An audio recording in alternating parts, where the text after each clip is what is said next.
ముదురుతోంది. Nagole Miyapur metro రైలు స్టేషన్లో ఉచిత పార్కింగ్ను కొనసాగించాలని ప్రోగ్రెసివ్ యూత్ లీగ్ ఆధ్వర్యంలో నాగోల్ మెట్రో రైలు స్టేషన్ దగ్గర ధర్నా నిర్వహించారు. ఈ ధర్నాకు మెట్రో ప్రయాణికులు సంఘీభావాన్ని తెలిపి వారితో పాటు ధర్నాలో పాల్గొన్నారు. ఉచిత పార్కింగ్ను కొనసాగించాలని కోరారు. పెయిడ్ పార్కింగ్ వద్ద సాధారణ ప్రైవేటు ఉద్యోగులు ఎక్కువగా నష్టపోతారన్నారు. పార్కింగ్ ఛార్జీలు నెలకు 1000 రూపాయలు కూడా చెల్లించాల్సిన పరిస్థితి ఉందంటూ ఆవేదన వ్యక్తం చేస్తున్నారు.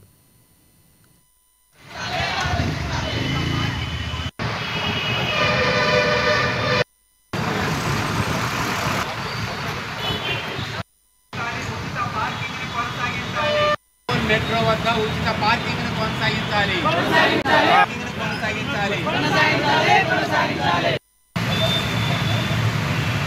అయితే ఇది ఎంతవరకు న్యాయం అనేది మేము అడగదలుచుకున్నాము. పబ్లిక్ ట్రాన్స్పోర్ట్ని ఎంకరేజ్ చేయాలి అని అనుకున్నప్పుడు ఇలాంటి పెయిడ్ పార్కింగ్ పెట్టడం వల్ల మీకే నష్టం జరుగుతుందని ఇప్పటికైతే ప్రస్తుతం వాయిదా వేసినట్టు తెలుస్తుంది. కాకపోతే ఈ టెంపరీ వాయిదాని పర్మనెంట్ వాయిదాగా చేసి ఫ్రీ పార్కింగ్ అనేది మాకు ఇవ్వాలని, అప్పుడు కమ్యూటర్స్ అనేది అందరికీ మాకు సౌలభ్యం అనేది మంచిగా జరుగుతుందని చెప్పేసి మేము కోరుకుంటాము. ప్రయాణం చేయాలంటే 60 రూపాయలు వసూలు చేస్తున్నారు వాళ్ళు. దానికి తోడు కారు ఇక్కడ పార్క్ చేయాలంటే 120 రూపీస్ వసూలు చేస్తున్నారు.